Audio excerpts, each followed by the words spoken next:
It's good to see the chief back.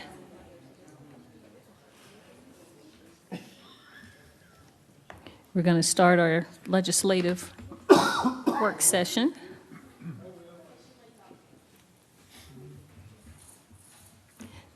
It's okay.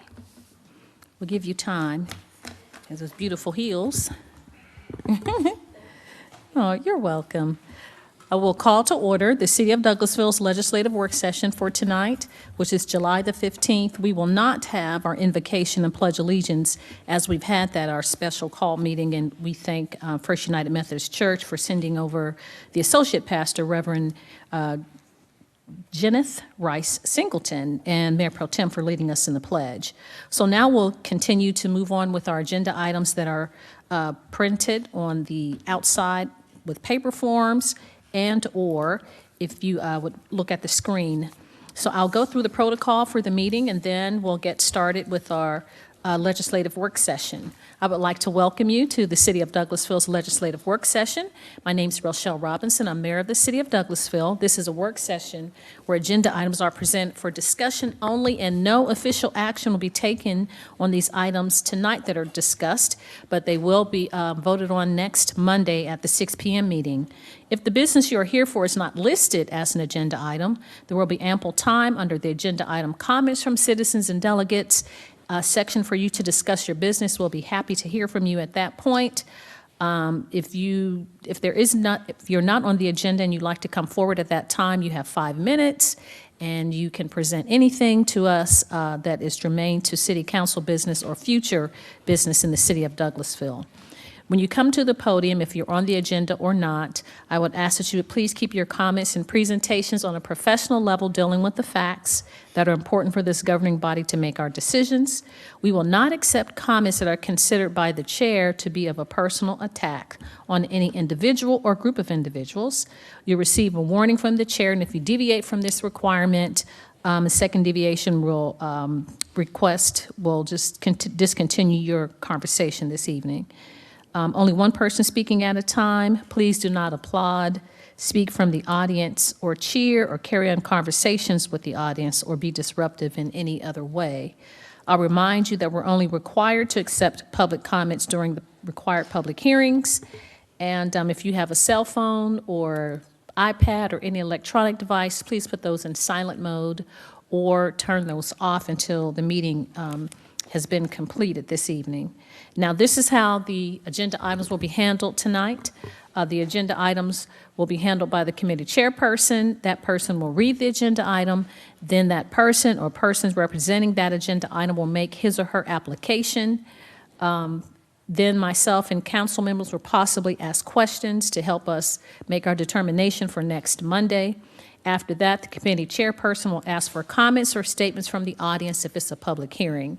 And there will be 20 minutes for those in favor, 20 minutes for those in opposition for those particular agenda items, and each person will have 5 minutes to discuss.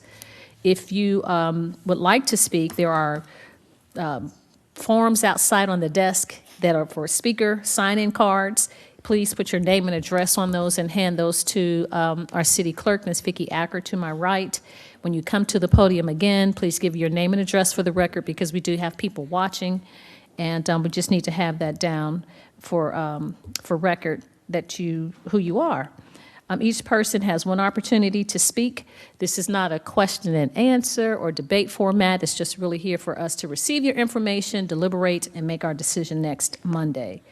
If you have printed material, if you like to distribute something, we ask that you would please give that to Ms. Vicki, our city clerk. That's a lot of information, and hopefully I didn't overwhelm you with talking, and everyone understands how the meeting will be handled this evening. Now we'll move on with our City Council legislative work session as it is presented, either on the screen or outside. And that brings us to our first committee, which is Economic Development Committee, and that's chaired by the Mayor Pro Tem, Councilmember Terry Miller. You have any business? Thank you, Madam Mayor. We have no business at this time under the Economic Development Committee.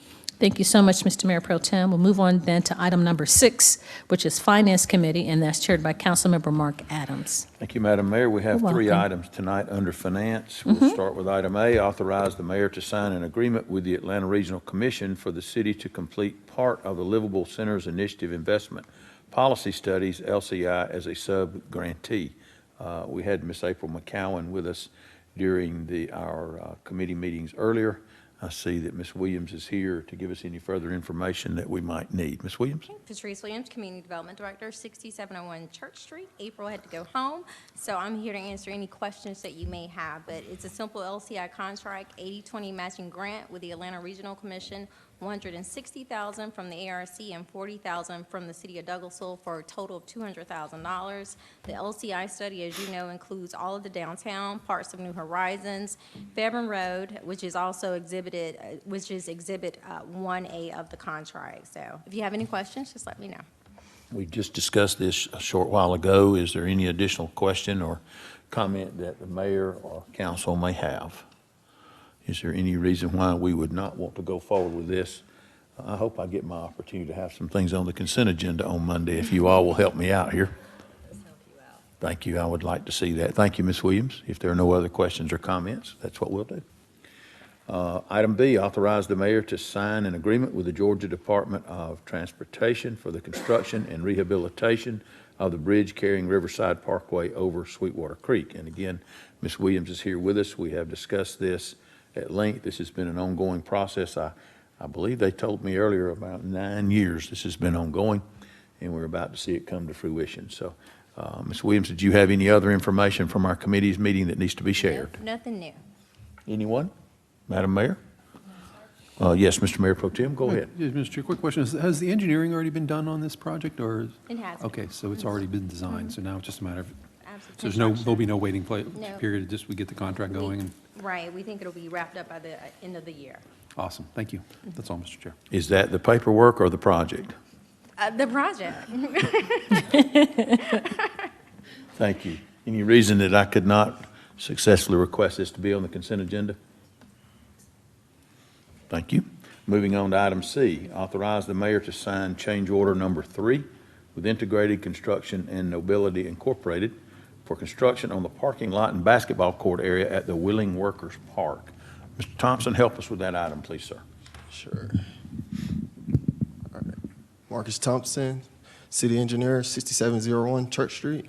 Good evening, Madam Mayor and Council. Good evening. All right, so during the grading phase, the contractor discovered the proposed basketball court and cul-de-sac subgrades were oversaturated and soft after the areas failed the proof roll test. Also, the moisture, there was a moisture content test, and it failed that as well. Per the contract agreement, fill materials shall be placed at optimal moisture content levels within practical limits, but not less or more than 2% of optimum. The geotech results, as I stated earlier, were over 2%, over the 2% threshold, which failed. I got integrated construction to basically perform the turning method where they remove 1 foot of soil to turn the material over continuously after letting the material dry out. However, the technique was unsuccessful. After the proof roll, the subgrade still failed the moisture test. So the change order request before you this evening reflects the contractor hauling in 800 ton of 34 stone to solidify the current grade of the areas in concern. At the placement, there will be another proof roll test. If passed, the contractor can proceed with placement of fill material. Also, I had an idea of trying the technique where we can like spread lime throughout the area, but that would be kind of risky. We'll have to have like sort of like a 10-day dry weather phase, because if it rains, that whole area can turn into basically muddy. Like, so I don't think we can bet on that to happen, yeah, do you, Mr. I Thompson? don't know if you guys want to risk that, but I can look into it further and come back to you next week with more information. I also can run it by the geotechnical engineer as well, if you would like. Question from the map that you have shown us there with the drawing, I'm assuming that part of this property would be somewhat on the lower level area, down in what was considered the play area down low. So the topo of that would be in sort of a bottoms area, is that correct? That's correct. And so that could be the reason that we may have a higher water table and have more problems with moisture and wet ground. That's correct. I understand that totally. That's a lot of gravel to haul in, but that's the way to repair it. Questions, comments? Yes. Oh, I'm sorry, Madam Mayor, go ahead. That's okay. Thank you, Mr. Chairman. Thank you, Coach Watts, for being gentlemanly. I just want to say, Mr. Thompson, just to confirm what you're saying about water, I had a WSA meeting on Tuesday, and this has been one of the wettest seasons that we've had since 2009, when we had the great flood in Douglas County. And so a lot of deterioration and water stuff has been happening all over the county. So unfortunately, because we've had so much rain and moisture, that this is one of the byproducts of that. So I just wanted to confirm. That is what you're correct. saying. Yes, sir. That's majority of the Thank you, reason. Mr. Chairman. Coach Watts? Is it possible, Mr. Thompson, that, that after doing this with the stone, that it might not work? Yeah, I was about to bring that up. So hopefully, most of the material in the areas that we plan to cut out and use as backfill material, hopefully that material is suitable, that we will place over the 34 stone, the subgrade area. So hopefully that material is suitable enough to pass the proof rolling and moisture content testing. If not, then we will have to basically do like a soil cementation process. And I would like to, if it's okay with Marshall, would like to speak on that in more detail at a committee's meeting. So basically, we're fortunate in that this would not sit under any proposed building or structure that would be occupied. It would be under a basketball court and under a cul-de-sac in a street. So, Yeah. and we do not want that to fail, but we definitely would not want to try to place footings in a building on any of this area. So Yeah, that's correct. That's the good part of it. Yes, go ahead. I was just personal experience, the subdivision I live in, built a pool and a tennis court down, not too far from the creek, and over the years, it's been a constant issue with moisture and settling on the tennis courts and cracking. So we're talking about putting a basketball court there that we would like to not have to redo every few years. So, the location is there a creek down by this? Isn't there a creek that backs up down there? I'm not sure, I can't remember. I don't recall that we had water on the site, but I know that we are in a low area. As you can see, there's a number of sewer lines, and they normally run in the lower elevation areas for fall There is a purposes. floodplain like further down. But we're not in the floodplain, is that correct? That's correct. Okay. Yes, Ms. Hampton, did you have something? No, I was just going to verify if you all are comfortable with the current recommendation, or are you all wanting Mr. Thompson to pursue other items? My recommendation is to move forward with this recommendation, but we are happy to come back, as he said, on Monday with other options. Well, I believe from looking at the quote, the increase, Mr. Thompson, I don't know if you mentioned the amount of money that we're talking about spending in addition in the change order. Yeah, let me go over that. Would you do that for us, please? Sure. 1 second. It looked to be 33,000 and Yeah, change. so the amount to proceed with this will be, like you said, around $33,500, $33,000. But we have remaining in the budget around like $23,000. So, yes, $23,000. So we're basically looking at a amendment of $10,000, budget amendment. Okay, and you had mentioned potentially some other way to look at doing this. This would not be negatively affected by continued rain, I wouldn't think, as potentially a lime spread may be. No, sir. Okay. And this would be the most logical way to proceed, in my opinion. Yes, sir. Because, just to get that subgrade solidified. Well, for the purpose of having potential more discussion, should there be more questions asked on Monday, I will not ask that this be placed on the consent agenda if there is other information you'd like to provide, but this seems as though that would probably be the best way to go. but we don't mind hearing other options. Yeah. Okay? Is that okay with the group? Yes. Any other? I'm sorry. No. Dr. Danley, I could not see you. I'm It's sorry. okay. Chairman, just a question is, although that may not be a floodplain, I know that there's a creek that's there already, plus on the other side of the street, there's, I don't know where this creek is coming from, because it runs through my yard too. But there is some water, there have been water issues there. I don't know if it's piping, but I know that one of the churches on Carden Street actually covered a pipe because of some issues. So I just wanted to just kind of make that comment. Okay, others? So there'll be more updates on Monday. Are you asking for additional information or another Plan B? Is that what you're? Well, Mr. Thompson had mentioned the possibility of another plan. I just wanted to give him opportunity to Sure. share that with us before we Sure. go forward with this one and just Right. weigh out the options. Absolutely. Okay? Thank you. Thank you.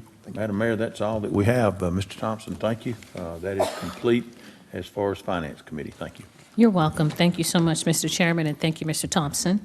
We'll move on then to the next committee, which is Housing and Community Affairs Committee. That's chaired by Councilmember Dr. LaShun Danley. Thank you, Madam Mayor. Tonight, we have no business under Housing and Community Affairs. Thank you so much, Dr. welcome. Danley. Yes, We'll ma'am. move on then to Legislative and Intergovernmental Committee.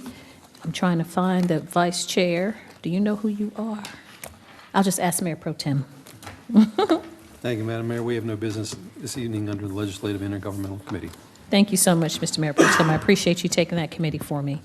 We'll move on then to Personnel and Organization Committee. That's chaired by Councilmember Chris Watts. Thank you, Madam Mayor. We have You're one welcome. item.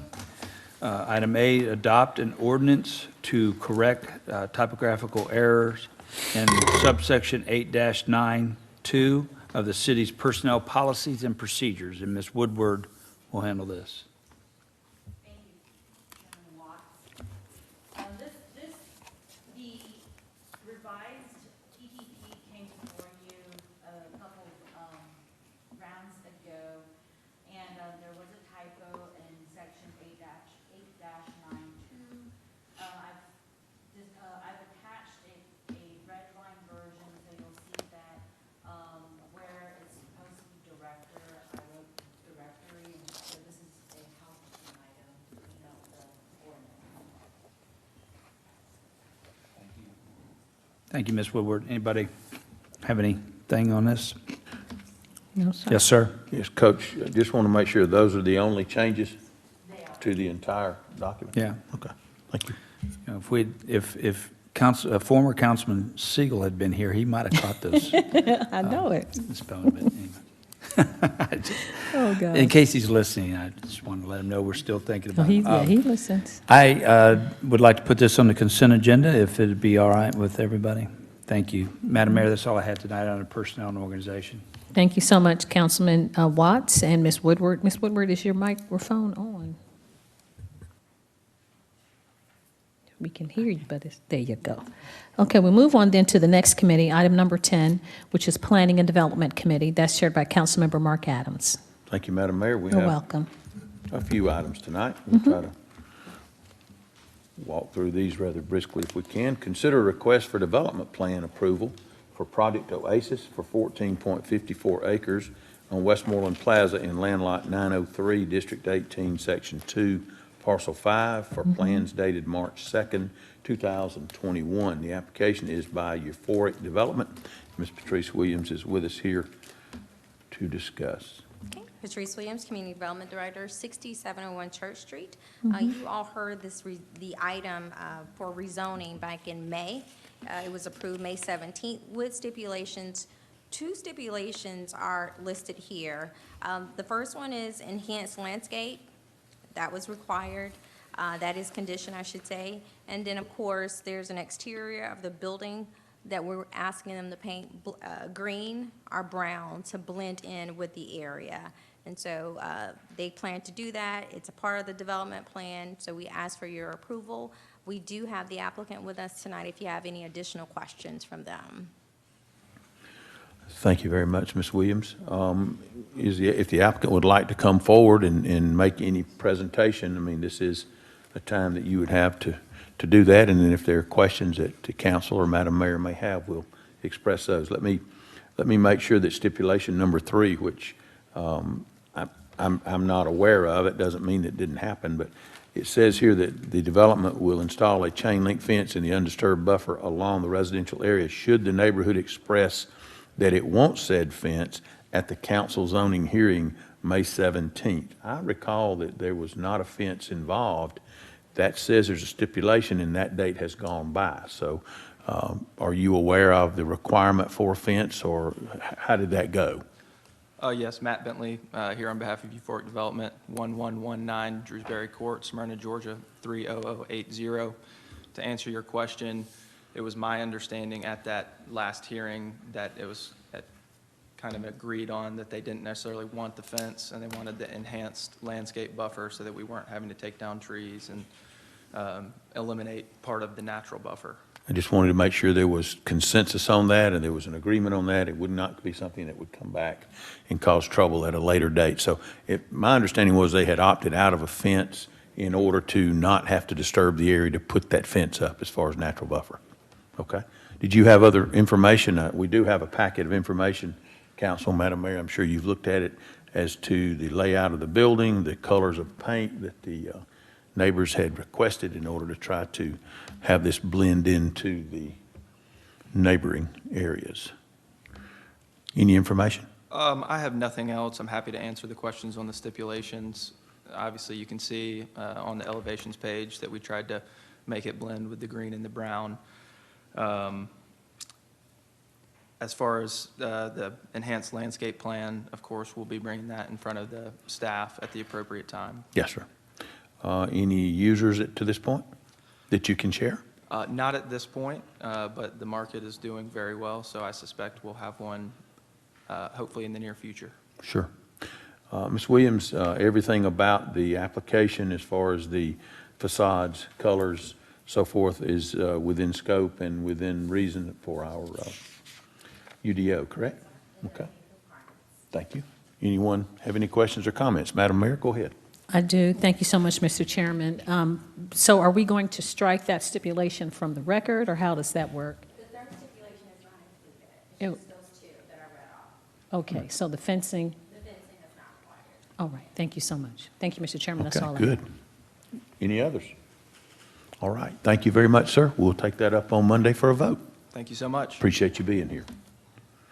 And I apologize for that, Madam Mayor and Council. That was the letter that Euphoric had sent in, and it was dated May 17th. So I was Oh, just I see reading that that. third stipulation. I apologize. I should not have even included it. That's Just wanted to make okay. sure we had clarity there.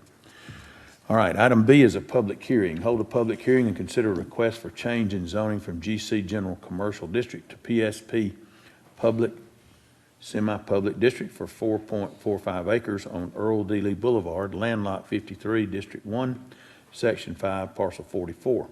Application by Douglas County Board of Commissioners, and Mr. Phil Schaefer is with us tonight. Come forward, Mr. Schaefer. How are you?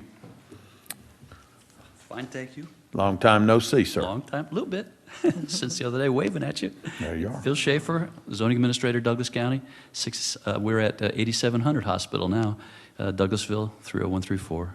So this evening, I'm bringing a courtesy rezoning request. Obviously, governments don't necessarily have to do this, but when we rewrote the city code and when we rewrote the county code, we included in there the provision for public, semi-public districts so that whenever a government owns a property, we zone it that way so that the neighbors can have public notice that governments can pretty much do whatever they want on those properties. So this evening, we're bringing a property adjacent to the jail site for the sheriff so that we can bring to town a brand new driver services facility on 4 acres. And we just wanted to bring that before the city council as a courtesy and allow you all to rezone it from the CG over to public, semi-public, to allow the state to build the facility right there at the end of Earl D. Lee Boulevard on the 4 acres that's still zoned general commercial. The jail site itself is public, semi-public already. So we're going to connect up Earl D. Lee. They'll make new entrances for the facility and create a brand new driver services facility, which we desperately have needed for a number of years. So that's the gist of it, and if you have any additional questions, I'd be happy to answer. I do have slides if you wanted to look at the site or if you're aware. We have the information and Okay. the overview. I did see, I'll start off, Mr. Schaefer, I did see one area approximately 150 by 340 closest to the jail parking area that doesn't seem to have a use. Is that future, or do you know what that might be? So as we go around, Earl D. Lee, as it comes in and we go around the corner, actually, let me, wait, where's our start? There we go. So as we go around, thank you. Thank you, James, I appreciate it. Let me go around the corner so we can see how this works. The way this site down there, closest to the jail, that will be a truck, the testing area for CDOs. So you've got a CDO or a CDA testing area at the top. So there's 2 truck testing areas. That's the large areas. So there are 2 of those. 2 of those. Just one is labeled as Correct, such. So- correct. But they're both truck testing. There's the motorcycle testing area and then the vehicle testing area. Okay. And So they this were- will be accessed on Earl D. Lee just before you make the hard right to go around to the roundabout? Correct. Okay. Yeah. Madam Mayor, did you have questions of the applicant? Thank Yes, you. go Thank ahead. you, Mr. Chairman. Not questions, just a statement. Thank you, Mr. Schaefer. It's good to see you again. Your tartan could have matched the deltas. You should have just come up here with that red and black tartan. I It's tried to wear beautiful. red for chair, Yes, for our sir. chairman. Yes, sir, his Georgia Bulldogs. But I just wanted to publicly thank Madam Chair, Director Spencer Moore for driver services, and especially Senator Dugan.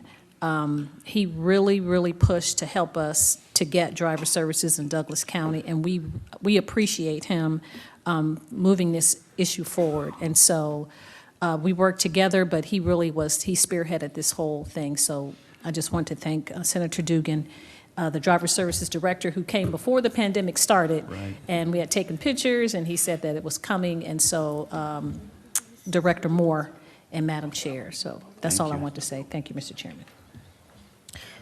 Mr. Chair, can I ask a question, Chief? Yes, Dr. Danley, go So, ahead. if this is approved, do you have the timeline of construction and possibly opening? It should start this year. I don't know if it'll quite finish this year. Sure. The county's doing the engineering review, and right now they're negotiating with the sheriff on the precise way this gets accessed. There's still some issues with the employee entrance here as far as security for the jail site. So Right. they may still have to rearrange how that works. Right. We're going through that process right now. As you go through your development review process, we have the same thing at the county, so it's right in the middle of that. But hopefully, we'll work that out over the next week or so, or actually, I think it's next 2 weeks or so, when the iterations of design come back in and we say, yep, that's okay, and the sheriff agrees that that's okay. Thank you. Thank you, Mr. Thank Schaefer. you. Any other questions, council? If not, yes, Ms. Hampton, go ahead. I just want to advise you all that I did have a conversation in a meeting with the county administrator recently, and this was one of the projects that she and I discussed. And as you know, throughout the years, we've gone back and forth on inspections, compliance from which government jurisdiction, and she and I have discussed it, especially in light of what's happened in Florida, that we're going to make certain that any jurisdictions that build in each other's jurisdiction, that they're going to be responsible for inspection. So because this is in the city, we're going to be compliant just as well as we would require any other citizen, and we would consider the same in the county. So just want to know we've had that meeting, and that's the page you that for we're that. working from. Okay. And in addition, just so to accentuate what you just said, both of our codes require the life safety issues to be inspected as if it were a normal person, not as if it were a government. There's no exemption. Okay, thank you. Anyone else with a comment? Mr. Yes, go ahead, Coach Watt. Just question, because I don't know, is who pays for the facility? Is the state, since this is a state facility, they will pay for all the cost of? The state will build, the county bought the property, and then the state will build the property, as I understand it, and then the county would give it to the state, basically. That was my understanding of how this worked, because it's literally in the county's name right now, the property. Okay. It being a public hearing, we need to give at least the opportunity for the public to come forward and make any comments that they would like. And if you would, if there's anyone here that would like to speak either for or against this particular item, please come forward, give us your name and address for the record. And I believe the mayor has expressed already the rules. We'd have 5 minutes each. Is that correct? Yes, sir. Anyone? Okay, I don't see anyone here coming forward, so we'll close that portion of the public hearing, and we will take that up on Monday, Mr. Schaefer, for a vote. It's good to see you, sir. Thank you so much. Next item, item C, is another public hearing. Hold a public hearing, consider a request for a proposed ordinance to amend Article 2 of the Unified Development Ordinance to designate R6 single-family residential as a residential zoning district which shall no longer allow new zoning applications for this designation. It is the specific purpose and intent of the residual R6 zoning district that the existing tracts of land currently zoned R6 can be utilized as currently permitted and developed. Application by the City of Douglasville. Ms. Williams, tell us what we're doing here. Okay, Patrice Williams, Community Development Director, 6701 Church Street. We've talked about this item previously. It's relative to some parcels that we have in parts of the city. We don't have that many, but it is a housekeeping item, and so we're asking for your support in this item. Okay, thank you. Council, Madam Mayor, any questions of the applicant? Okay, is there anyone here that would like to speak either for or against the application? Being a public hearing, we need to give that opportunity. If not, we will close that portion of this item of the public hearing. And would it be proper, I would assume we would need to take a vote on this, is that correct? That's correct. Okay, then we will not ask that it be placed on the agenda so that we have the opportunity for other comment on Monday. So we'll move on to item D. Adopt a resolution to extend the moratorium on the acceptance and granting or denial of licenses, permits, and applications for new or expanding small box discount stores and set its expiration to 11:59 p.m. on August 31st, 2021. Ms. Woodward? Thank you. This is a second extension to the this would be a proposed second extension to the city small box discount store moratorium. The current extension is set to expire on July 31st, and this being our second round of the meeting, council meetings, this is the reason why it's brought before you so early this time to consider it. The provisions are largely the same with the change in a definition of small box discount stores. There has been some discussions as to whether stores like Five Below or Pop Shelf would be considered small box discount stores. So legal staff revised the definition to more closely tailor what we believe to have an impact on our citizens' well-being. So the new definition would of small box discount stores would be a retail store that is 12,000 square feet or less in size, which offers for sale mainly a variety of convenience goods and continuously offers the majority of the items in their inventory for sale at a price less than $10 per item. Notably, convenience, previously the definition of small box discount store covered retail stores that sold convenience shopping goods, but upon some research, it appears that convenience goods and shopping goods are actually different items. So this clarifies that convenience goods means products and necessities that consumers would usually purchase frequently for immediate use in readily accessible stores and with a minimum of effort. This also sets apart the stores like Five Below and Pop Shelf, which really sells things like toys and decor and arts and crafts items, so they're not really considered necessities. And this item is related to item E below, so we'll discuss that further in the next item. Okay. But if you have questions right now, I can answer that. Questions? Madam Mayor, yes, go ahead. I do. Thank you, Mr. Chairman. Thank you, Ms. Woodward. I just wanted to kind of get an understanding. So you're saying the stores that provide essentials, perishable essentials, or just food in general, are not considered small box because they provide essentials for living, and those other stores like Five Below that do crafts and toys and such are considered small box. No, the type of products that we're thinking about are items like cleaning goods, I don't know, toothpaste, personal hygiene necessity items, which really is what stores like Five Below or Pop Shelf that aren't really issues in our community that they don't really carry.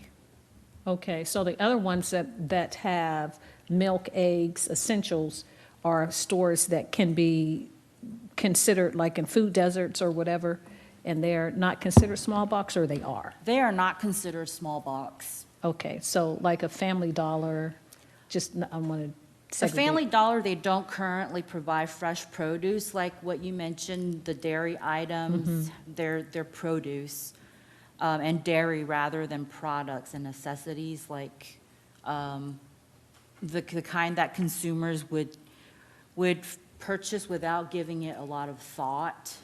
For example, if you're buying milk, you would want to make sure that it doesn't expire too soon. If you're purchasing eggs, you want to make sure it doesn't have cracks in your carton. And fruits and vegetables, you want to make sure that you're picking through it and making sure that you have good quality items. These are not the type of merchandise or inventory that are within the definition, the new definition of small box discount stores. So they can be placed in other areas, and they would be precluded from what we talked about before as far as proximity of those small box that we thought were small box before. You understand what I'm saying? Could you clarify that? When we had the small box coming, you know what I'm talking about, Coach? I think so. Okay, go ahead. You can explain better for me, because it's a scramble in my brain. I think we delineated what was considered small box by saying essential items or personal care and food.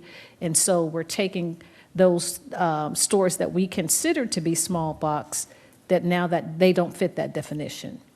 There are certain stores that in first glance, we would think that they might be affiliated with a small box discount store, but they don't actually sell those items that we normally commonly see in small box discount stores, and they are not the types of stores that that the proposed ordinance in the next item would be seeking to regulate. So we just need to make sure that there's that clarification. Also, the thing with the moratorium is really that it's a very delicate balance between economic development and making sure that the economic development that comes to the city conforms and aligns to what our elected officials have and your vision for the city. So we are just trying to make sure that our moratorium, our ordinance would encourage businesses that may otherwise, if you don't understand what they do, may otherwise look like they fall into the type of business that we are trying to regulate. But when you get the clarity and definition, you will see that they don't fit in this definition, so they're not what we're looking to regulate in our ordinance. Okay, so you're saying Family Dollar, Dollar Tree, General Dollar, because they have refrigerated items, are not considered small box? They are considered small box. It's just that they would mainly offer for sale those items, not only just refrigerated items, but also the Food. cleaning goods and stuff like that.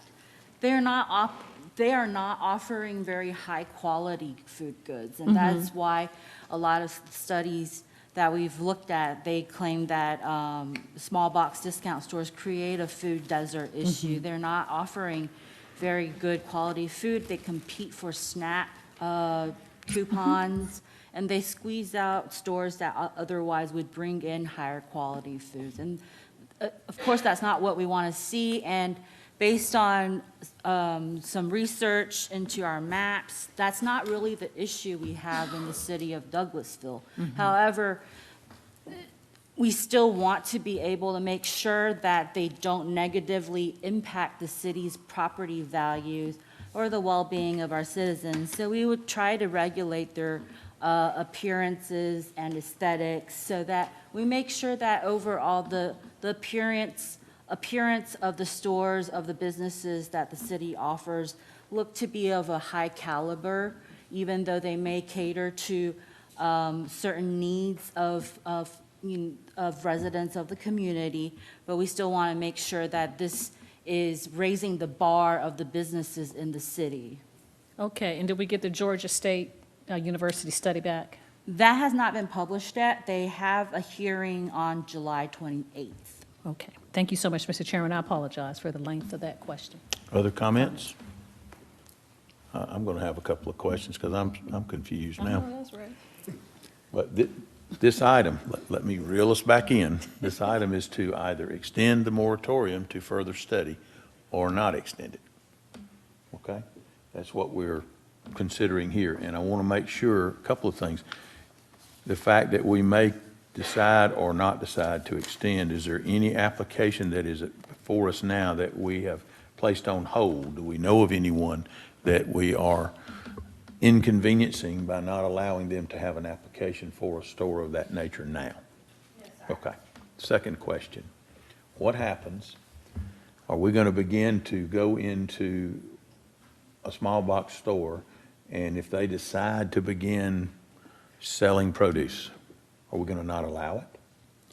No, they just would no longer become a small box discount store if only if their produce, the sales, or their display of produce items, they increase in percentage so that the store is not mainly selling just convenience goods. Okay. Next point. If I were a neighborhood and I were somewhat rural, and I'm going to use the area in the south part of our county, I believe it's called the Hewlett community at 166 between Highway 5 and 61. There's not enough population there to justify a grocery store. Right. But they've opened in the last couple of years a Dollar General store. You would be amazed, I'm sure, how appreciative the residents of that neighborhood are to have that location there. It serves a very vital need because other than that, there's a convenience store with gas pumps. That's it. So I don't think that you're going to have, in my opinion, you're going to have a grocery store chain that's going to not locate in an area because you have a small box store there. And I don't think you're going to have a small box store that's going to not locate because there's a grocery store nearby. They serve two different elements of the society and two different sets of needs. So if we extend the moratorium for another 30 days and then we have applicants come in after that, we will then, by then, have a new ordinance or a new set of guidelines that they must go by. I just want to make sure we don't inhibit them from doing business, but at the same time, we don't necessarily encourage more of the same. But if you don't have a neighborhood that qualifies or an area that you can justify a grocery store, we're just not going to have anything, and then, in my opinion, create a food desert. Okay. Any other question or comment?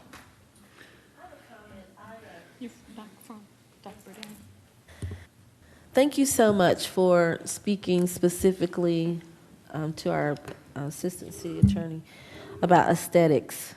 I was driving in an area in Paulding that was, the houses were like 500,000 and up. And I didn't even see this, but the Dollar General there, it blended so well. The building and the aesthetics were awesome. I didn't even recognize it, really. It was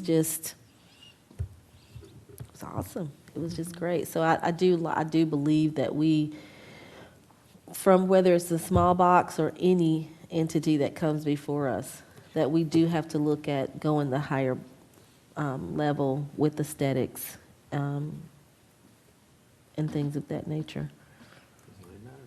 Yeah, and also with Councilman Adams, it's like specific stores will go to specific areas. And I think, too, we do still have to look at, like what our mayor stated, is we, too, have to also police and make sure that what's in the areas are going to be accommodating those that are in need.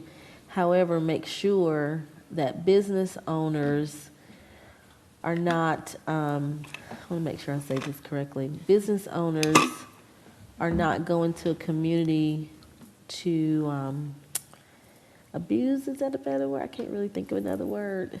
Just that community. Take 'Cause I think advantage? I'm sorry? Take advantage? Yeah, I think, a better word. I think the perception sometimes of certain stores, because that's what you see in different areas, but I think for those that are already here, and any other business that's already here, we still have to raise the bar. They may already be here, and we can't really do much about the aesthetics, but cleaning the front and making sure that things are in compliance to just change the perception of what people think is a big deal. Good point. Others? I guess my only comment is, there's a particular place in the city that we've discussed before where the parking lot is a problem, and the whole area does not look like we want it to look. We wish they would raise the bar, but it's owned by folks in another state west of here. And so definitely whatever we can do to prevent those type of things from happening, with ordinances would be a good thing. Yes, sir. Okay. And code enforcement, Mr. Chairman, because as Coach Watts said, in that particular area, there was plywood on the window probably a year, and then it just brings down the whole area. Yes, ma'am. Okay, well, we'll take up item D then on Monday for a vote to potentially extend that moratorium. Okay. Two more. Item E, refer to the Planning Commission a proposed ordinance to amend Article 2 of the Unified Development Ordinance to add a subsection 2.05 CC to regulate new and expanding small box discount stores. Ms. Woodward? Thank you, Chairman Adams. This is a revision of an item that came before you a few weeks ago. During this time, we've discovered that issue with stores that may look like small box discount stores, but they don't really sell what's generally perceived as what's inside a Family Dollar store or Dollar General store. So we went forward and proposed to revise the definition as we just previously discussed. The other part is really the proposed ordinance does not limit the number of small box discount stores. It does not ban them from coming into the city. However, for small box discount stores, we would hold them to a higher standard for aesthetics and facade. However, there is a carve out for small box discount stores coming into the city and repurposing existing buildings, because we would also like to not have older buildings sit there vacant, and hopefully this ordinance would encourage small box discount stores coming into the city to look into existing buildings first. Good point. Questions, comments? Yes, Mr. Mayor Pro Tem. Thank you, Mr. Chair. I was curious, I really do like the details that you've worked out in the ordinance, and I was curious, are these something that we created ourselves, or are these based on a model design aesthetic from another community? Ms. Williams had her staff members look into communities that have desirable small box discount stores to come up with the basis of the outline. And she may have more information on that. Okay, so these are based on some other, some ordinances and other places. Okay. It reminds me, the aesthetic reminds me a lot of if you've been on St. Simon's Island, and, you can't tell like Madam Mayor said, on Hilton Head, you can't tell the difference. I didn't say you can't tell the difference, but, the grocery store has the same raised to the same quality as the residences, as the convenience stores, as the churches. I mean, there's a certain use of materials and fenestration and so forth that really, there's a reason St. Simon's has the reputation it does, and they very strictly enforce their design aesthetic. And so if we can hop on that bandwagon, I think we'd be heading in the right direction. Thank you, Mr. Chair. Others? I have another question. So if the moratorium is extended, are we looking at possibly one reason would be to wait on, because we're waiting on the study from Georgia State? Yes, we are waiting on that, and the other one is to, there's a process for the new ordinance to move through in order to come back again for approval, so we're also waiting on that. So with Georgia State, we haven't had any communication about when that study will be completed? They're going to have a public meeting on July 28th. Okay. So hopefully They're that close to it. information would be in that. Gotcha. And then for the other item, any report on when that would be? You said the UR, come back before us, Right, after we refer this item to the planning commission Yes. and they decide to refer it back to Okay. you all, then you would have the opportunity to review it again and vote. okay, so the 28th is not too far away? That's correct. Okay, thank you. Others, comments, questions? Mr. Chairman. Yes, Coach Watt. I just have a question. I don't know who could answer this, maybe Marcia or somebody. Grocery stores, small boxes sells produce, dairy goods, or whatever we're talking about here. Is there some type of oversight because they're selling refrigerated products that spoil? Is there an oversight that's in place for grocery stores, Publix, Kroger, whoever? And would that extend to stores that are already selling the, eggs and milk that are considered small box or, Dollar General type stores? I was curious if that's.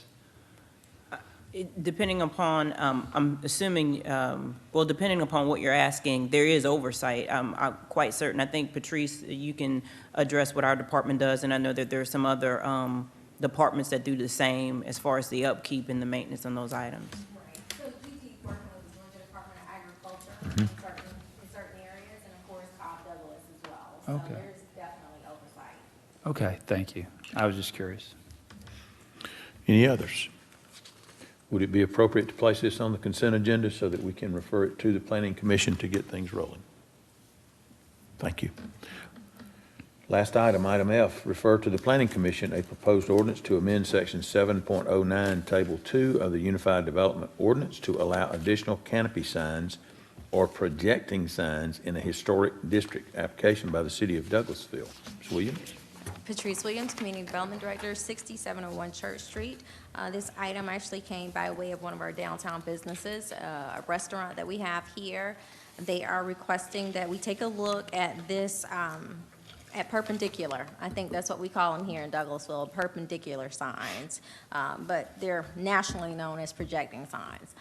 But Gumbo's have them, Fabiano's has that sign as well. The Irish Bread Pub, and now the new restaurant that's there, they have that sign as well. As long as you have brackets for perpendicular signs, you can actually repurpose that sign and put your sign up. But unfortunately for this downtown business owner, she does not have brackets, so she's requesting that we make a change to our code that will allow her to have a perpendicular sign in front of her business. Ms. Williams, what would be the disadvantage? I mean, if all the others have it, and more than likely what happened, I know this business you're speaking of, more than likely what happened is a previous business that was there did not want a perpendicular sign, so they took the brackets down. Right. That's just be my guess. Now this particular business that's there today would like one, sort of, I think we used to call it hanging your shingle out so that people could see you as you pass by on the road. Is there any disadvantage to us allowing this to be brought back? None that we can figure out. So we're in support of her request, and so we're bringing it before you. Questions, comments? Yes, Mr. Mayor Pro Tem. Thank you, Mr. Chair. So do we have a current ordinance that prohibits the hanging of perpendicular signs? Or It's is it not just allowed. It's not on the table, so you because can't use it. because it doesn't exist in the code, it's therefore not allowed? Right. It's not that there's a specific prohibition against it, just that we don't account for them. We'd so have to therefore- add it back. Okay. Thank you. Others? Last opportunity, I'm going to close it out. Request that this be placed on the consent agenda. Thank you. Madam Mayor, that's all that we have tonight. Madam Mayor? Oh, could- I'm sorry. Point of order, is this the first time that there's been 3 consent agenda items within the Planning Development Is Committee. it- I don't remember that ever happening. I'll look to improve that if I can, Coach, if y'all I will think work it's going with to me be a here. full There moon. may be an ordinance against us putting that. Thank you, that many Madam in. Mayor, that's all that we have. It's raining in the cats. Okay, we'll move on to item number 11, Public Improvement and Beautification Committee. That's chaired by Councilmember Nicole Miller. Thank you, Madam Mayor. You're We do welcome. have one item this evening. That is to authorize the mayor to sign an agreement with Lights Over Atlanta to provide lighting and ornaments for the Douglasville Church Street Holiday Lighting Project. This is for our holiday lights in addition to the ones that we purchased last year. I know we see our favorite Greg Roberts back there. I don't know if you want to come up and talk to us about this a little bit, if you don't mind, sir.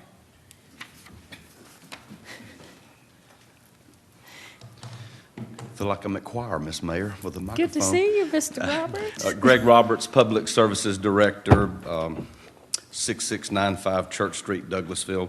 We can also be reached at sanitation@douglasvillega.gov. Hope I said that right. This is Christmas holiday lighting. So it's just picking up where we left off last year and adding more. So for this particular set of lights, this is for along Church Street from for Campbellton to Bowden. I believe I'm saying that right. Yep. And so the purchase of the lights and installation for 2021 is $146,960. That's purchase and installation and storage. So if you remember last year, we purchased some lights. I believe we had it was a lesser amount for Jesse Davis Park and for some things that we did here in downtown. So this is adding to those. And so this coming November, these lights would be installed. And then the lights that we purchased from Lights Over Atlanta last year, those will be reinstalled downtown on O'Neill Plaza and at Jesse Davis Park. And so I'm just reminding you of what we have done in the past versus what we're doing now. So for the lights that will be reinstalled at Jesse Davis Park this year, and it's already in the budget, that's going to cost us $46,000 for installation at JD in that general area and $35,000 for O'Neill Plaza and that area. That's in addition to this. So going forward, after we make the 146, and Aaron, Ms. Hampton, Ms. Dickinson, Mr. Sarowitz, I'm sorry, could correct me anywhere I'm wrong on any of this. But so in 2022, we may or may not purchase any more, but the recurring cost would be approximately $54,000 next year to reinstall these lights. And then we would still have the $46,000 for JD and the $35,000. So adding all those together, and I did not do that. I sort of took my information on the fly, but so it's a little over about $140,000 installation for 2022 and 2023. That's not counting any other things we purchase that might add to that. And so I wanted to make sure that was all clear because I know sometimes those things sort of get lost in the shuffle. Right. So this is a purchase of $146,960 for now. And so any of those other folks that I mentioned can sort of speak to some of the questions you might have as far as the lights themselves. But that sort of wraps this up in a nutshell for the dollars involved in this. Thank you. And then that price, I know you said that it does include storage. Yes, Of so these they lights come at the back, and you recall, we all recall, the lights stayed up a little longer because they were a little slower getting them up. And that was sort of pandemic related. I think some of it was because we made a late purchase. And so this year we're coming to you a little earlier. Right. And I do not foresee that there would be an issue with that based on conversation with other staff. And then, Mr. Roberts, I believe, did you tell me that that price also includes maintenance of those lights? that Yes, they it need to does. be repaired? And so it is maintenance, general routine maintenance. It doesn't include maintenance for any kind of damage, natural or otherwise, but it does include maintenance. Okay. Well, yay, Christmas lights. Madam Chair? Yes, sir. Just point of clarity, to make sure, that means that we're much earlier in the process to get started, therefore we should get the lights up much earlier. Did you say November, Mr. Roberts? I've not been specific, yes. November 8th. There Oh, you it's go. before I Black forgot Miss Friday. Williams. Miss Williams can Okay, talk on it great. too. So that means we would have use of them much longer and therefore be able to enjoy them. Because I guess they were beautiful last year. The only complaint I had was, why are we so late installing them? And I know that we left And them up last year was a longer. late purchase too, I Exactly, believe. understand. I believe everything about it was just late and then Sure. COVID. Right. And so, and we also weren't on their radar screen last year, from what I understand. So Sure. we're on their calendar now. And then also, you did tell me that the roof lights along Church Street, those are the ones that will stay up, correct? Yes, so they will leave those up, and those in the alleyway that we've got up, that's sort of So popular with in addition to folks those. that frequent the area, particularly in the times of the year where we don't have as much sunlight, and so it adds to our lighting. Thank you. Coach? Go ahead, Madam Mayor. No, you I'll can wait go until. ahead this time. I was just going to say, as a Christmas light connoisseur, last year looked great, and looking forward to this year. Yes. Thank you. Madam Mayor? Thank you so much. And thank you, Madam Chair. Councilman Adams asked a question in reference to the time frame, and you said November 8th, Ms. Williams, so it's before Black Friday, to just kind of get people in the mood to shop. The other question I had was, I know last year at JD, when we had the Welcome to Douglasville at that entrance, and this is very elementary that I'm going to say, so please forgive me, we didn't have the plug. It's kind of like the extension cord in your house. Do we have that set up now that we couldn't just like ignite the lights because we didn't have the apparatus that was set up for it, but now we do have the plug to plug it in? Unless there was something that never got lit that I'm unaware of. Yeah, it was it was a off situation. You remember, City Manager? Yes, ma'am, and Melissa Dickinson is shaking her head. Yes, we got that installed. And that was lit up. That might have been part of the delay on some of it too, because we had to have a separate contractor. So these folks are not necessarily electrical experts. So we had to hire another party for electrical services. Yeah, but there was an issue where everything was set up, but we didn't have. There was no power, so There we was had no to power. actually put power up for it to be lit. Yeah, and as what I remember on that now that we're talking about it, and I apologize I wasn't connected to that, but it took us a while to get a contractor on site because it was not a small job. It was not something that some contractors could do. It had to have a contractor that could actually do the underground work on it. And so we got that professionally installed. That did take a few minutes. That was part of the delay over there. You're exactly right. And I do Okay. believe that's behind us, but I will check with Mr. Howard in the morning and make sure that we're correct on what I'm telling you. Okay, see, I knew it was some P's, something with a plug or a power, so preacher, I got my 3 points. Yep. Okay, and the other one is about where the proximity, or where you're going to place everything. You were saying about the downtown area, New Horizons, JD Park, on Chapel Hill Road on the south. Are we going to continue to have the decorations on the light poles? I know last year we had some reefs and all of that in that area. And then the new Fairburn, if that could help us, if we can have some, we put them on Fairburn Road as well, but if the new area so that it kind of can direct traffic in that flow. I can just about tell you, at least as of now, we would not be prepared to do that on the new 92 route. It's Okay. still a construction project, and it will be with the information I believe some of you may have seen in the last, well, today, Yes, sir. actually. Yes, sir. I have a printout. GDOT is saying that this project's going to take until, what, April, to completely wrap up. So it's going to be a construction site, so maybe that's something we could look for next year. But What about the soccer field on Chapel Hill Road? I know there were reefs on the poles there. Are they going to be in that area as well? Do you remember? I didn't recall us putting them down there. I don't know of the county doing that, so Oh, maybe it was the county, but there were some lights. Do you remember, Coach? I think it was a county. Okay, so I'll ask. But I'm the saying that county. based on you asking, because I don't recall them being there. Yes, sir. They were on Chapel Hill Road all the way down up to Central Church. Okay? So maybe that was county. I can ask Madam Chair. I just want to make sure that we get everything, have decorations as far as we can.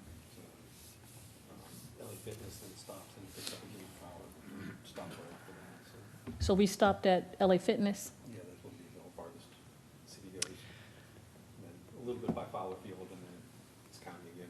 But I'm not sure that was us. Yeah, so that sounds like. Okay. Right.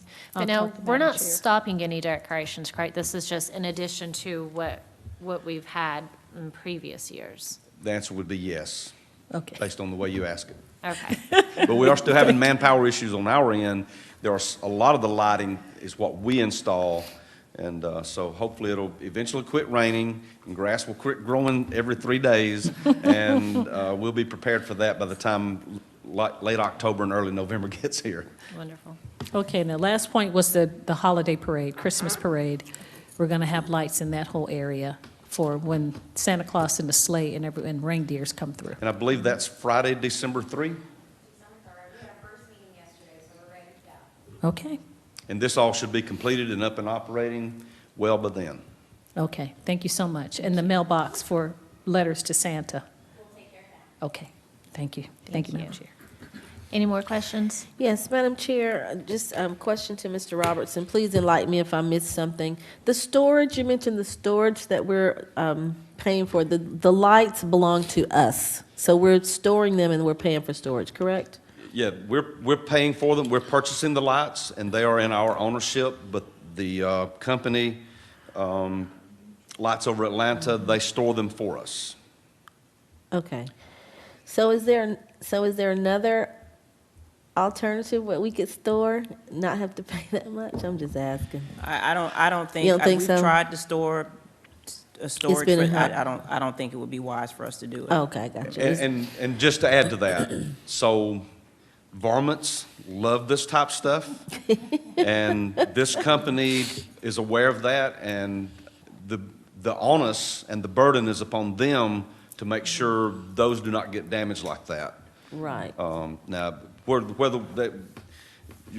we could save money for something, probably, but then it would be on us to. Well, correct it. when you think about manpower to store them, and then also probably the way that they're stored. Right. And they cover insurance, they cover the liability. I understand, I just had to ask the Yeah, question yeah. about And dollars we and don't- cents. And we don't save, because what happens is, in the middle, it gets damaged, and then Right. we have to replace. So there really isn't a savings. We might Okay. save on the storage, but we end up having to. Pay on the outside. Yeah. Well, great job last year. The lights were beautiful. Thank you. Thank you. That's all. Correct. They're not the timeshare kind of lights, like they're saying they're storing them and they're putting them up somewhere else. Correct. Okay. I would hope not, unless they're using them in the summer, but as long as they're maintaining them, I guess we're good with it. Okay. Okay. Any more questions or comments? Any more questions or comments, guys? And do you guys have an issue with us putting this on the consent agenda? Nope. All right. Thank you very much. That is all I have this evening. Thank you, Greg. Thank you, Madam Chair and Mr. Roberts, we appreciate you. Public Relations Committee, our chair and vice chair are not in, but Dr. Danley is a member of that committee. Do you mind taking that committee for me, please? Public safety? No, sorry. the Public Relations. Yes, thank you, Madam Mayor. There are no items under public relations. Thank you Had to so much. regroup when you said public safety. No, Public Safety, the vice chair is Councilmember Watts. Right, no items, Madam Mayor. Go ahead. So the next committee is Public Safety, Vice Chair, Councilmember Chris Watts. Thank you, Madam Mayor. We have welcome. several items tonight.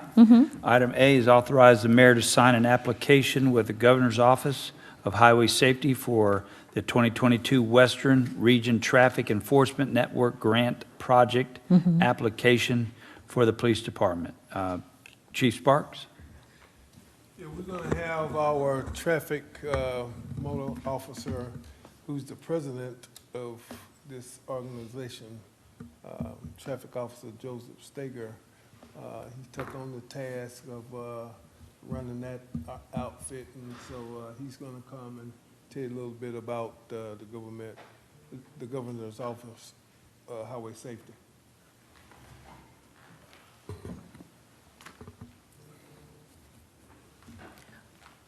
The crowd goes wild as he comes to the microphone. The President. It's a sellout crowd. Yes, sir. Evening, Madam Mayor. Good evening. Council. Would you give us your name and address, please, sir? Officer Joe Steger, 2083 Fairburn Road. Yes, sir. In April, I was elected to the Western Region Traffic Enforcement Network for a period of 4 years. With that comes a grant from the state, which helps to cover operating costs for myself and the assistant coordinator in order to take training trips to enhance our abilities. The Western region encompasses 8 counties and 35 different agencies within our region. There is an annual trip for training that myself and the assistant coordinator will be in attendance, and some of the other costs cover different campaigns through the Governor's Office of Highway Safety as well as NHTSA, to include the click it or ticket, drive sober or get pulled over, things like that. The goals for the Highway Safety Network in Georgia is for the network and the region to conduct 10 different meetings in different locations within our 8 counties, to conduct 5 multi-jurisdictional road checks, providing driver safety checks, equipment violations, DUI enforcement, things like that. I believe all of you do have the grant paperwork as well. The first portion of that is to cover the activity and the enforcement of our network, which is roughly $5,800. Then the regular operating costs for the meetings, the certificates, the plaques, awards, things like that, also encompassing the breath alcohol testing trailer that comes with the region, is $8,500, and then travel, like I said, for myself and the assistant coordinators, $5,000. And this would encompass October 1st through the end of September 2022, which is a renewable grant every year, and the total cost is $19,360, which is reimbursable to the state at myself and the assistant coordinator's normal pay rate. Okay. Officer Steger, so what you're saying is the total cost will be covered by this grant, did you say? Yes, sir. Yes, sir.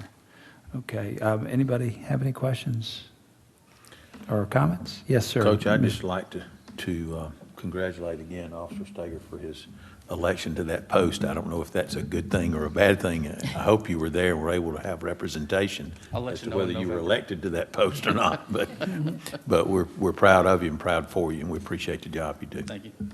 That's all I had, Coach. Thank you. Any other comments? Madam Mayor, go ahead. Yes, sir. Just to echo what Councilmember Adams said, we are so very proud of you and our police department. I saw all over Facebook yesterday something with traffic in Carrollton and all that. So thank you, Chief Sparks and Officer Steger. And if you all don't mind, we can just give him a standing ovation for his accomplishments, putting us on the map.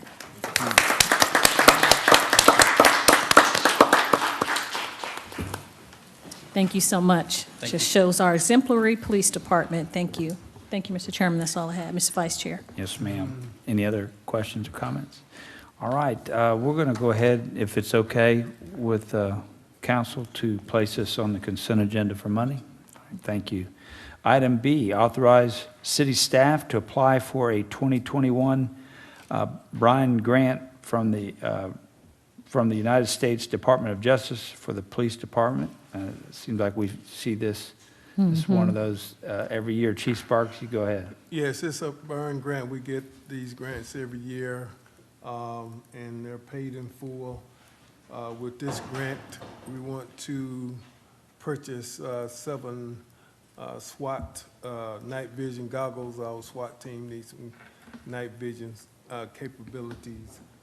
So we're going to purchase 7 at $34.66.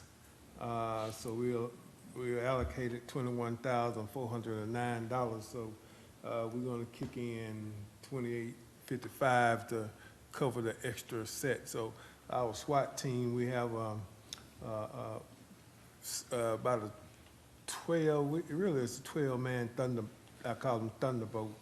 They're the guys that hit the door when it need to be hit and nobody else want to go. But so we'll figure out how to get the other guys some of these night vision capabilities. So that's what it is. There's no matching funds or anything of that nature. Thank you, Chief. Any comments or requests? Okay, sounds good. I'll place this on the consent agenda also. Thank you, Chief Sparks, for all you do. Item C, hold a public hearing to consider a request for the alcohol beverages license for the on-premise sale and consumption of wine and malt beverages at the following establishment. Proposed license, Cracker Barrel Old Country Store Incorporated, DBA Cracker Barrel number 543, location 970 West Point Court. Proposed agent outlet manager Kimberly Woodson Folsom.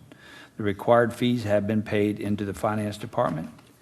And Ms. Folsom, we'd love to hear from you before we have our public hearing. So go ahead and say your name and Kimberly address. Woodson Folsom, General Manager, Cracker Barrel 970 West Point Court, Lithia Springs, Georgia. Yes, ma'am. Well, do you have anything that you need to add to the application, or? I do not. I will say I've been with Cracker Barrel for 25 years, and I never thought I'd see the day that we'd sold beer and alcohol. Yeah. But I'm excited. I think that's something that the public wanted. Some people do not want that. They've stated that. But I'm looking forward to that. And we've got everything in place as far as the training piece and making sure that everyone is carded, et cetera, in the training. So I'm looking forward to it. Okay, yeah, you took the words right out of my mouth. I never thought I'd see the day.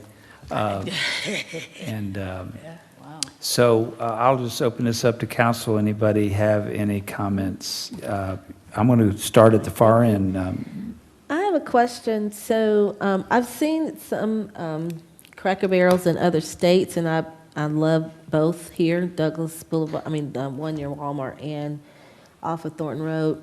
And I noticed that they are serving Bellinis.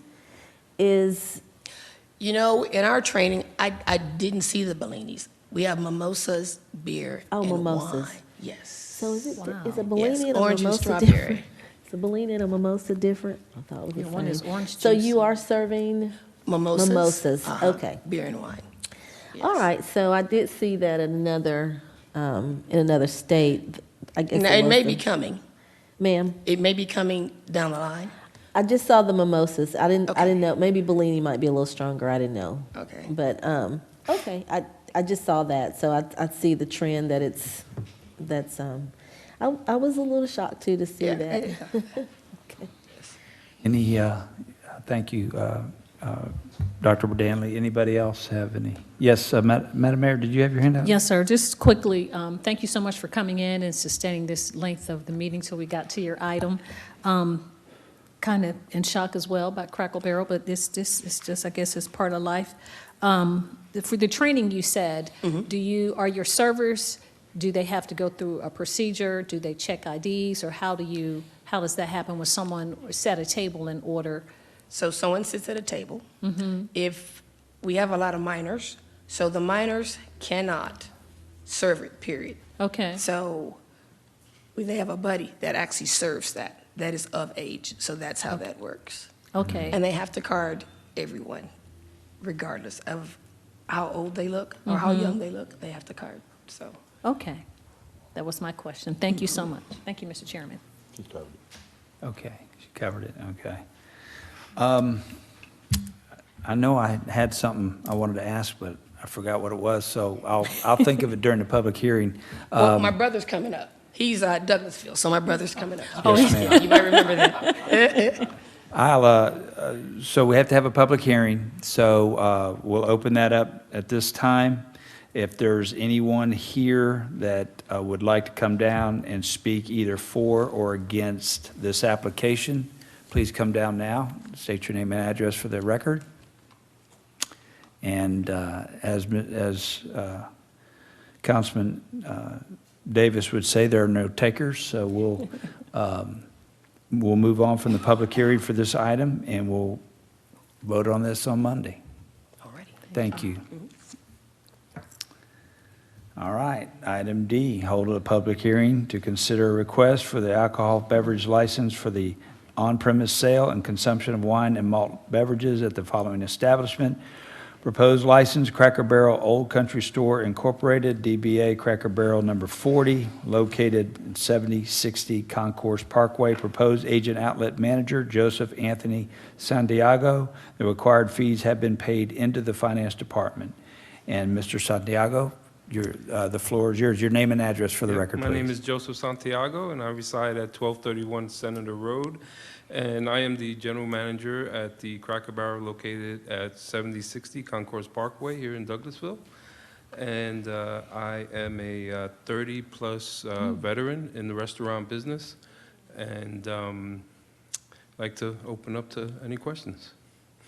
One thing, so as I've heard, this is moving down from up north. Apparently, I haven't seen any Cracker Barrel. So are these, is this a movement that's starting in the state of Georgia? Is it other places already in the state? Yes. They started the phase in other states. They tested the concept first. Florida was the first state where they actually started this. And they expect every single Cracker Barrel by the end of July to serve beer and wine. That's the company goal. Because that ends our fiscal year. Okay, I'm sorry to interrupt. Is there going to be any kind of restructuring inside the establishments? Is there going to be a bar created, or is it all going to be taken care of in the back, the orders, and then they come out front? Yeah, no bar will be created. We're not doing any kind of structural change to our buildings other than we've have created some locked cages to store the beer and wine inside our facilities. And that's the only change that we've come up with.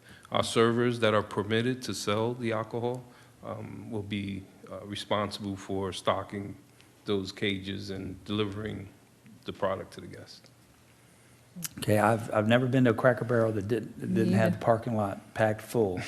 And so I don't know what kind of effect this will have on y'all, but I'm still in shock, and we're on the second of these two items. Anybody else have any questions? Madam Mayor, go ahead. I did. Thank you so much, Mr. Chairman. Mr. Santiago, thanks for coming in. My pleasure. This is a corporate initiative? It is, yes. Okay. And then for the menus, is it going to adjust the menus or have, where you have the drinks now, the lemonade and all of that, it's just going to be on the adult menu for alcohol, and that's probably too much in the weeds, but our family's been going to Cracker Barrel. Our kids are 22 for 22 years. So. They'll have a section for the beer and wine separate from the non-alcoholic beverages on the actual menu. Okay. And that I've seen in other states as I traveled from Cracker Barrel to Cracker Barrel for training and so forth. I've seen that they've had separate menus that are provided with the food menus that have those items on it. All right. Now, Ms. Woodson Folsom said that you were her brother, and I'm just saying it because she said her real brother or her restaurant brother? Restaurant brother. Oh, okay, yeah, restaurant brother. Just making. It's a family. It's a family restaurant, and we're all family. Yes, sir. Thank you so much. Thank you, Madam Mayor. One last comment. I just wanted to say, there are other restaurants that serve alcohol and wine, and they don't have a bar. And it's been okay. So that was my question you asked me about the bar. So I'm glad to hear, and I understand, with the restaurants. Trying to compete. I'm not a big opponent of alcohol stuff, but I'm not against it like that either. But I do understand with the economics that's going on, and plus the trend in our generation right now.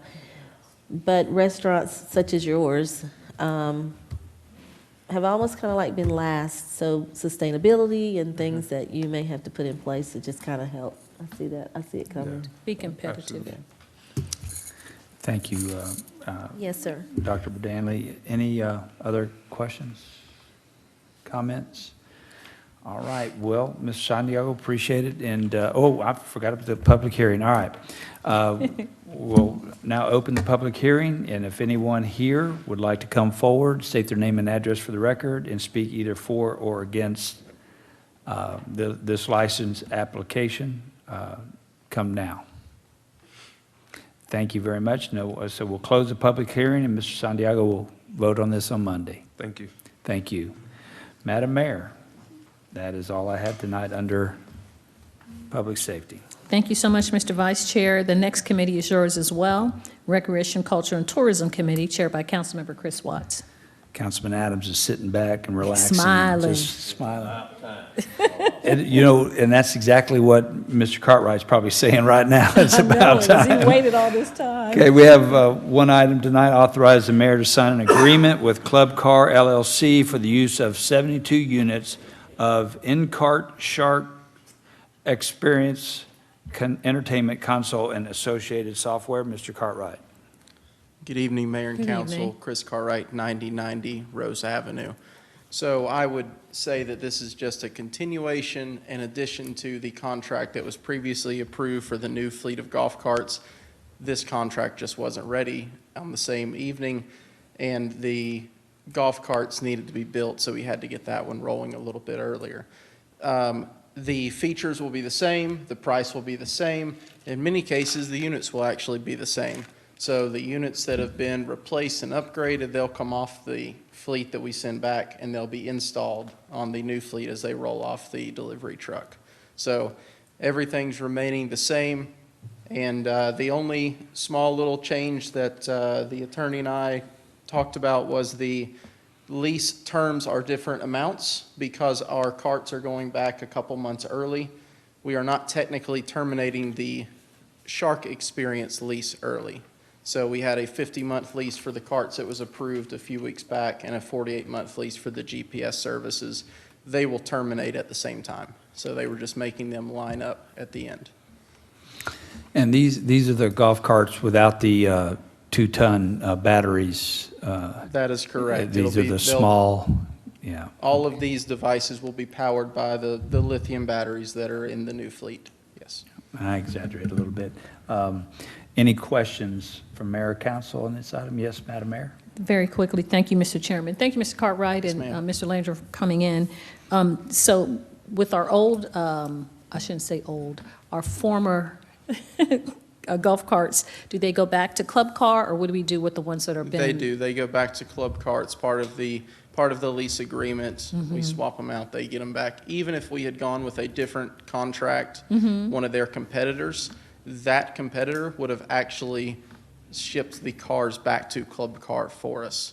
It's kind of a unwritten policy in the golf business. If we had gone with Yamaha or E-Z-Go, they would have taken the cars back to Augusta and dropped them off at Club Car.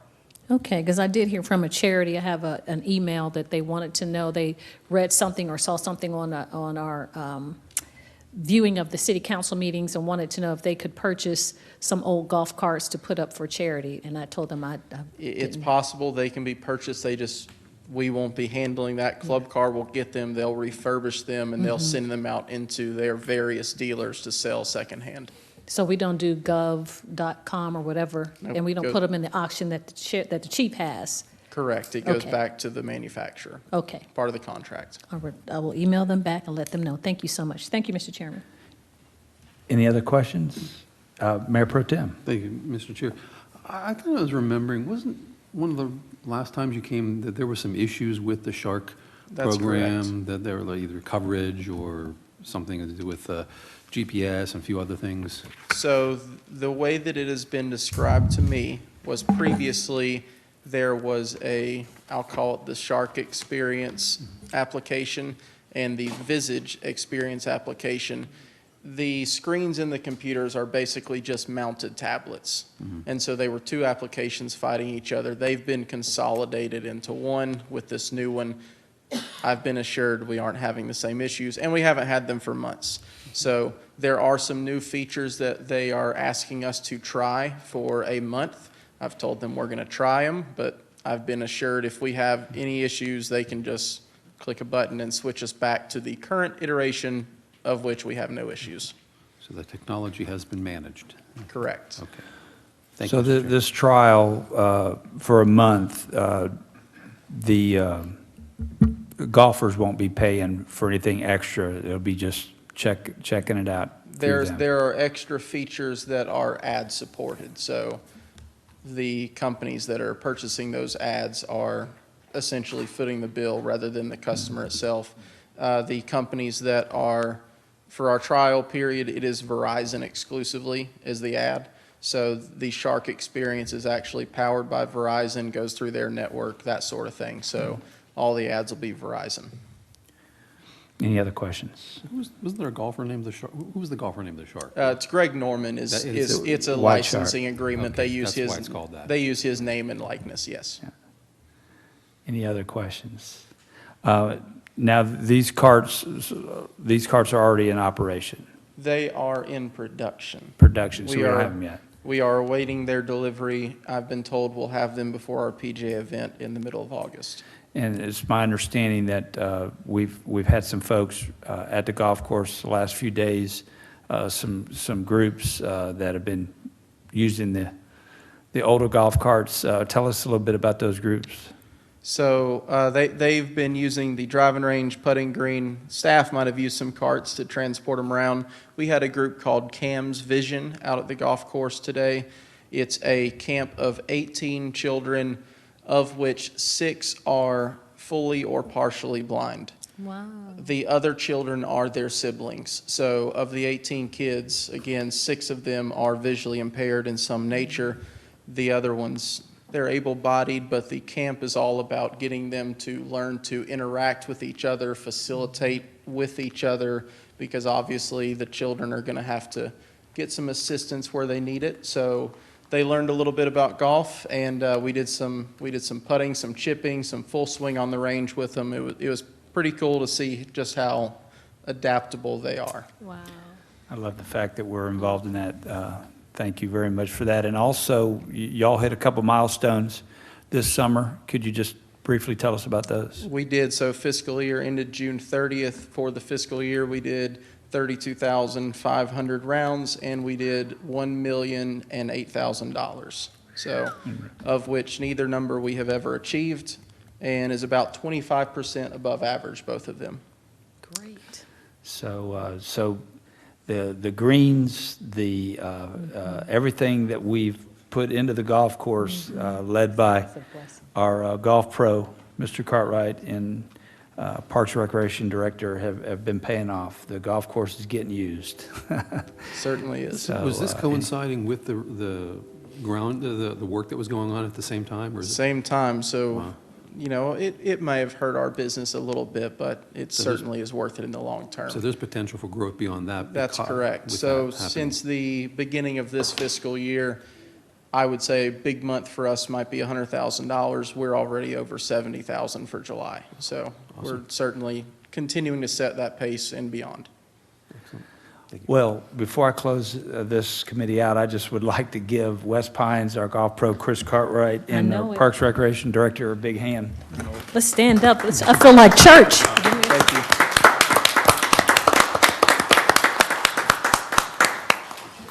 And with that being said, I'm going to place that on consent agenda so you don't have to come and sit through the next meeting for an hour and a half. Thank you, though, for your patience. Anything else, Mr. Cartwright? That's it. All right, thank you for all y'all's efforts. And Madam Mayor, that's all I had tonight under Recreation, Culture, and Tourism. Wow, that was great. It was worth waiting for. That in our public safety, we have such a stellar staff.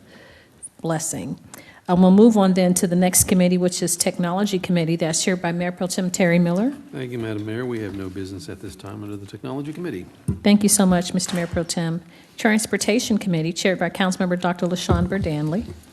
No, ma'am, there are no items under transportation. Thank you. You're welcome. Do we have any other business to come before committees tonight from council members? Madam Mayor? Yes, ma'am. Yes, I just have some questions I'd like to ask the city manager. Is this the appropriate time? Sure. Ms. Hampton, first of all, I just want to give kudos to our city manager and other staff who've been working very diligently with Norfolk Southern and GDOT and all the marketing information that you've given out at the town hall meeting. It really, I think the turnout with the residents was really great and the businesses. So the Hamilton Street officially closed today. I didn't see anybody having a rat race or, you know, fussing. People just kind of turned around and did what they needed to do. I would like to ask, though, and this is not in regards to transportation, but Specifically, I just had some residents to ask, it was kind of like just kind of putting out fires. My question is, if a resident calls and has a question about anything basically, or complaint, do we have in place like a system of a turnaround time for contacting them, following up? Because actually, I think our staff do great. If a resident call or a business, you're right on it.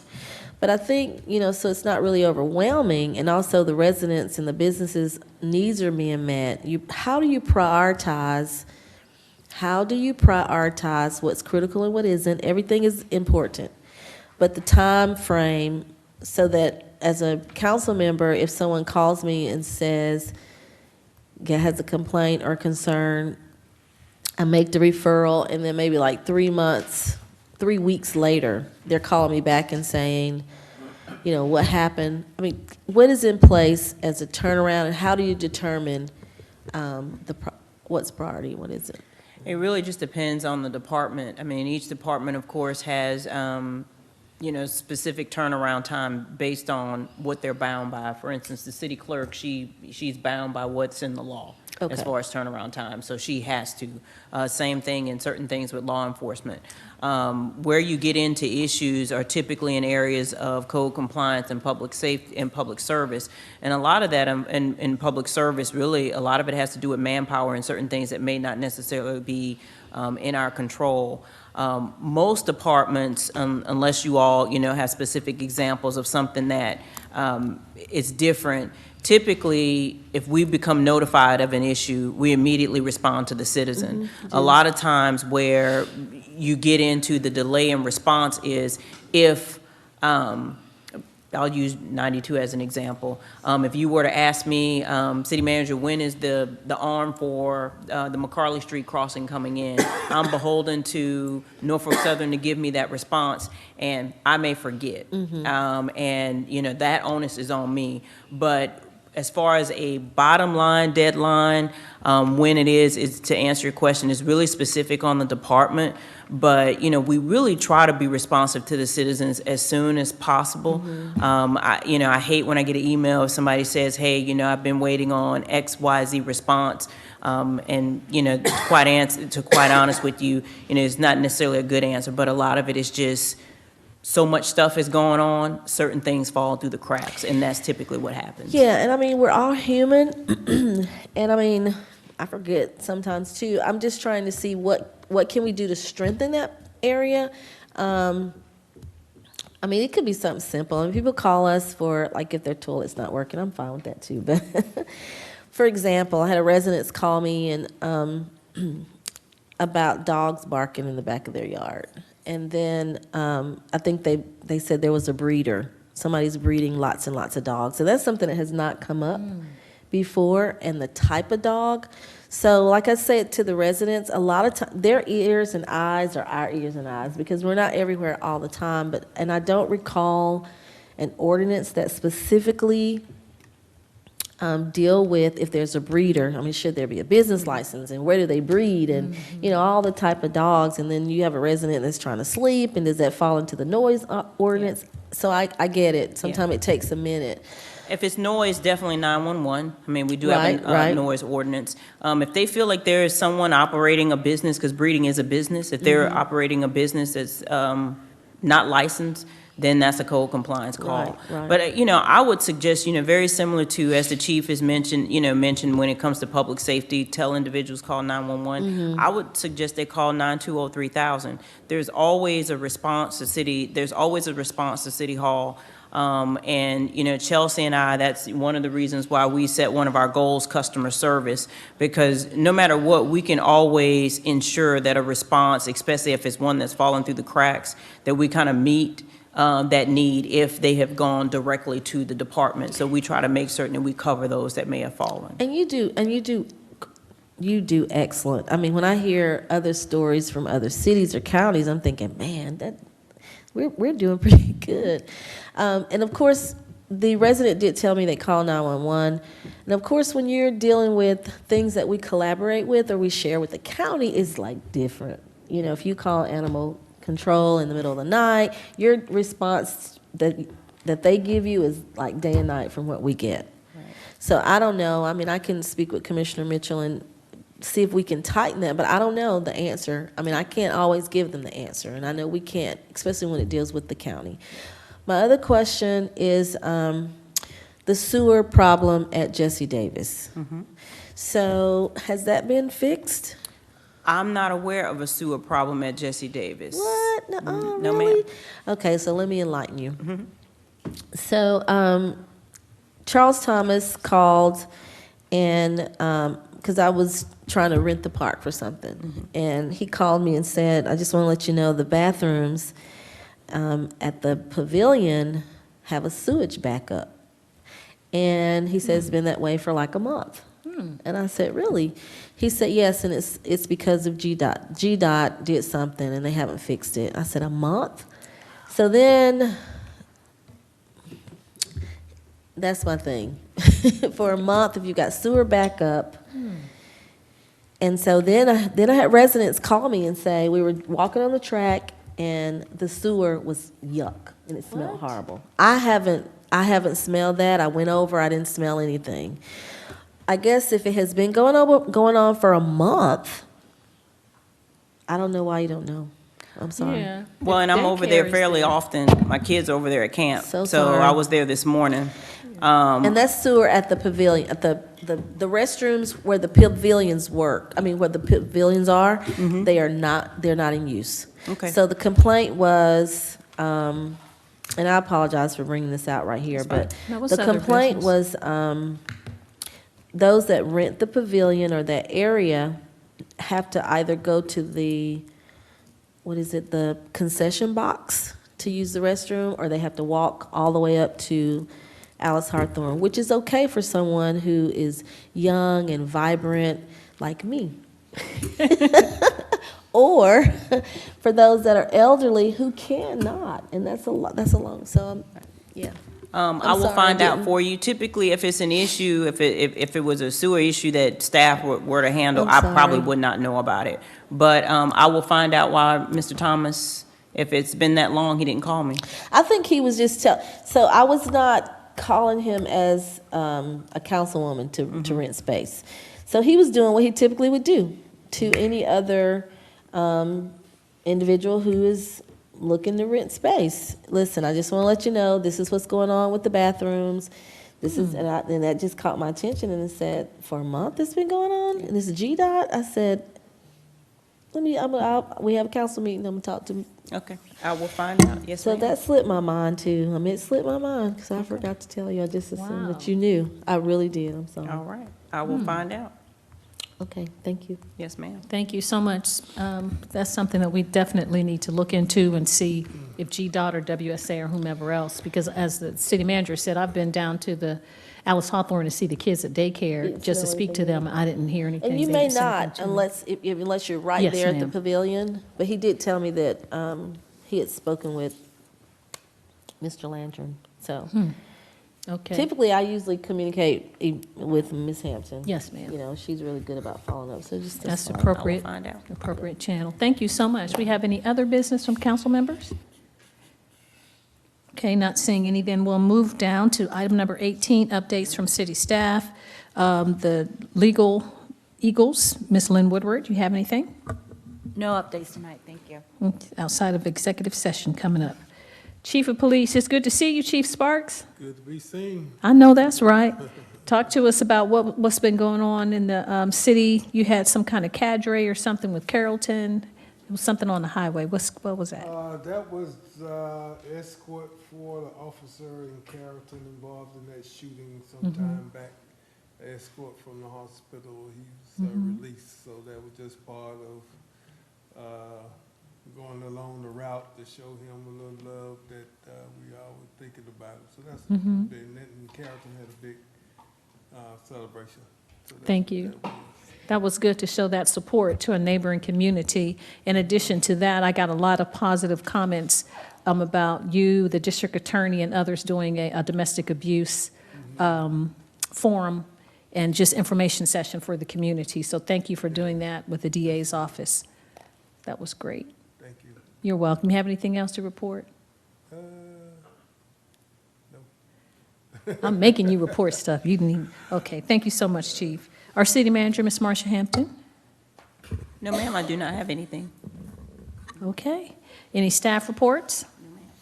Okay, well, now it's time for comments from citizens and delegates. If you'd like to come forward and make any statements. You're still here. You need to say anything? Mr. Okay.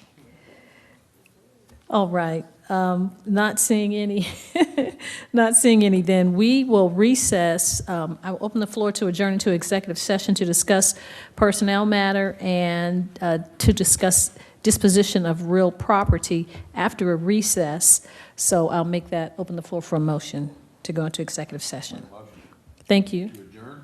Thank you so much. Thank you. Make motion to adjourn from Councilman Adams, and second from Mayor Pro Tem to adjourn into executive session to discuss a personnel matter and to discuss disposition of real property after recess. All those in favor, please say aye. Aye. Opposed, nay. The ayes have it. We are in executive session after a short recess.